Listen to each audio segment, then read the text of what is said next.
J'ai retrouvé mon indépendance. C'est-à-dire que je me sens beaucoup plus indépendant, point de vue expression, point de vue liberté, point de vue même pour regarder une personne. Par exemple, avant la personne d'avant que j'étais, je regardais toujours la tête en bas. Et je ne regardais jamais une personne en face. Aujourd'hui, j'ose regarder les gens en face. On est reconnu. Et ça, c'est ce qu'il y a de plus important. Le but de l'association, donc, c'est d'aider les personnes à devenir autonomes en travaillant les savoirs de base. Envol existe depuis 1990. Cette association a été créée à la suite d'un travail d'assistante sociale qui avait rencontré des personnes qui avaient fait cette demande d'apprendre à lire et à écrire. Et les assistantes sociales ont donc assuré cette coordination pendant 5-6 ans. Et en 90, elles n'ont pas pu assurer le suivi, donc il y a eu une décision à prendre, soit de laisser tomber cette action lire, écrire, compter, soit de mettre en place, de créer l'association. Et donc c'est la deuxième solution qui a été prise avec l'aide du comité d'expansion. Nous sommes en milieu rural. Notre territoire d'intervention réunit 65 000 habitants. Pour moi, c'est important de nous rapprocher des gens. Ce n'est pas aux personnes de se déplacer, parce qu'on l'a vu, il y a le problème de la mobilité. Donc ce n'est pas aux personnes de venir sur un lieu dont elles ignorent tout. C'est à nous de réduire l'inconnu et donc c'est à nous de nous approcher du domicile des personnes. Donc c'est pour ça que nous avons 8 sites d'ateliers de formation de base. Donc l'approche territoriale, elle est multiple. Elle peut être tout à fait très localisée dans un quartier, dans une ZEP, comme on dit, dans un quartier parfois difficile, comme elle peut être très large, très étendue, je pense notamment au milieu rural, où il faut pouvoir identifier, regrouper des gens, regrouper des forces vives pour travailler avec ces personnes, ou les faire venir aussi dans des lieux différents, comme les bibliothèques, quelle que soit la connotation parfois symbolique, culturelle forte de ces lieux. Quand on a créé l'association, donc en 90, nous avions très peu de moyens, pas de salle attitrée, donc pas de fonds documentaires. Par contre, notre force, alors on s'est rendu compte ensuite que c'était une force, mais notre salle était au-dessus de la salle de la bibliothèque de Segré. Donc, n'ayant pas de moyens pour mettre en place un fonds documentaire, nous avons travaillé avec le fonds documentaire de la bibliothèque. Et donc, comme c'était juste l'escalier à descendre, nous faisions des allers-retours entre notre espace de formation et la bibliothèque. Donc ça a été une richesse de découvrir qu'il ne fallait pas avoir de fonds documentaires propres dans nos structures, en tout cas parce qu'ils pouvaient aider à ouvrir ce champ à la lecture, parce que c'était déjà d'utiliser le lieu bibliothèque comme un lieu ressource presque naturel. Alors, sur la ville de Segré, en 1999, s'est ouverte la médiathèque qui a utilisé les locaux d'une ancienne usine désaffectée et la commune, de façon très intelligente, a profité de ces espaces pour implanter la bibliothèque d'un côté et également les locaux de l'association Envol de lutte contre l'illettrisme. Par ailleurs, la DRAC, dans le cadre du plan régional de lutte contre l'illettrisme, a mis en place, avec le soutien du Centre national de la fonction publique territoriale et du CAFOC, qui est le Centre académique de formation continue, 2 actions de sensibilisation autour de la lutte contre l'illettrisme. D'une part, à direction des bibliothécaires, pour qu'ils connaissent mieux le milieu de l'illettrisme, et notamment les associations qui travaillent autour de ce domaine, et d'autre part, une action de formation à destination de ces associations, pour qu'elles connaissent mieux les bibliothèques et puissent mieux travailler à partir d'une image renouvelée de ces lieux, avec elles sur des projets très concrets de médiation autour du livre et de la lecture dans ces lieux. La bibliothèque, ça doit être aussi un lieu où on doit essayer de faire venir, enfin, ce qu'on appelle dans le jargon du non-métier, les non-lecteurs, en fait, des personnes qui sont exclues de la bibliothèque d'une façon ou d'une autre, soit parce qu'ils ne connaissent pas les lieux, soit parce qu'ils ont d'autres soucis, ou soit parce qu'ils n'ont jamais eu affaire à une bibliothèque, en fait. Et donc là, c'est intéressant pour nous, avec des associations comme Envol, de leur faire découvrir la bibliothèque. Pour lutter contre l'exclusion, il peut y avoir des actions individuelles, comme nous on peut faire ici, mais il est important aussi que les élus, que la population soient consciente de ces problèmes. Pour un élu également, c'est un peu dévalorisant, c'est-à-dire de dire si je lutte contre l'illettrisme dans mon territoire, j'admets de fait qu'il y a des illettrés sur mon territoire, donc c'est une image négative.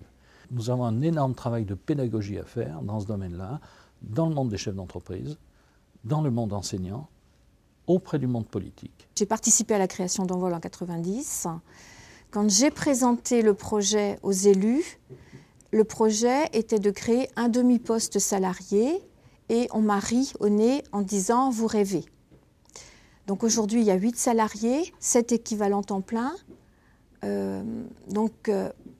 Si on en est arrivé là en 16 ans d'existence, c'est que quelque part, on a réussi. Le comité d'expansion fait prendre la mayonnaise, c'est-à-dire le comité d'expansion en lui-même n'est pas acteur, mais il connaît les différents acteurs et le rôle du comité d'expansion a été d'une part de contacter l'entreprise Envol et de trouver une entreprise réceptive à cette action et ensuite d'avoir une sensibilisation auprès du monde politique pour que cette action soit financée. Donc le rôle du comité d'expansion a été de faire prendre les ingrédients entre eux. La demande des gens, elle est d'abord fonctionnelle, elle est d'abord pratique.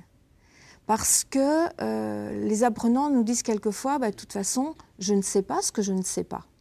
Autrement dit, si je ne sais pas lire, je ne sais pas ce que la lecture peut me permettre. Quand on va en vol, on nous demande qu'est-ce qu'on a besoin. C'est-à-dire que moi, au début, j'ai dit, je veux réapprendre le français, je veux réapprendre l'orthographe, je veux réapprendre les maths. On avait... Et quand c'est comme ça, après, on demande plein de choses. Quand je lis en ce moment, c'est comme si j'étais plongé dans le livre. C'est comme si je vivais le vécu de la personne. Quelquefois, dans certains livres, on se retrouve. On se retrouve nous. Et ça, c'est formidable. Il y a des personnes qui venaient, qui étaient en formation avec Envol, qui après ont terminé leur formation à Envol et qui se sont inscrites de manière autonome à la médiathèque. Il y a une personne qui vient régulièrement. Et là, c'est vrai que c'est satisfaisant pour nous. La motivation part du quotidien. Donc la personne vient parce qu'on la rejoint dans son quotidien.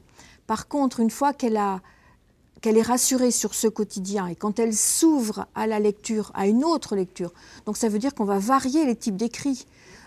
On va être sur des écrits beaucoup plus complexes, sur une organisation de l'écrit beaucoup plus sophistiquée, beaucoup plus structurée. Donc ce n'est pas du tout les mêmes compétences qu'on va développer. Mais la personne qui éprouve le besoin d'apprendre à lire pour s'informer, apprendre à lire pour son plaisir, ou apprendre à lire pour se former, du coup, elle devient...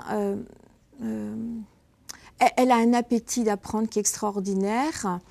Et elle est en mesure, quand elle arrive à ce stade-là, d'apprendre partout, y compris en dehors des ateliers de formation. J'ai appris à lire en 10 mois. Mais avant les 10 mois, j'ai commencé à lire Michelet. Les Cailloux bleus, j'ai lu Les Mondes sauvages, j'ai lu... Je ne me rappelle plus. Qu'est-ce que ça m'a apporté ? Je crois que ça m'a apporté l'envie de continuer à lire des livres comme ça, des beaux livres, des belles histoires, des choses très intéressantes. Aller dans un musée et lire quelque chose, comme c'est l'histoire d'un château ou l'histoire des choses, j'aurais jamais pensé que ça m'aurait intéressé comme ça m'intéresse aujourd'hui, quoi. La chance, le bonheur, il est pour tout le monde, dans les livres. Dans les livres que j'ai lus, certaines histoires, certaines circonstances de la vie ont fait que le bonheur, il est pour tout le monde, même dans les livres. Ma maman, surtout, elle me lisait les journaux. Surtout qui concernait les environs, les communes d'à côté, et qu'est-ce qui concernait un petit peu le monde agricole. Pour un petit peu m'informer, que je sache des choses. Et puis mes parents ils sont devenus très âgés et ils ne pouvaient plus lire. Et après, c'est moi qui leur lisais le journal. C'était une satisfaction, quoi, mes parents et mes frères et sœurs. L'émotion qu'on pouvait tirer d'un livre, l'histoire, je ne sais pas comment dire, mais... Et puis qu'on a envie d'en lire d'autres, surtout. Et puis quand on va dans une bibliothèque, qu'on va quelque part, on va regarder des livres, on feuille une ou deux pages, et puis on regarde si ça nous plaît. Je sais pas, j'aime bien maintenant ces choses-là. Et ça, on ne le savait pas, ça, par contre. Et si je n'avais pas appris à lire, je ne l'aurais jamais su.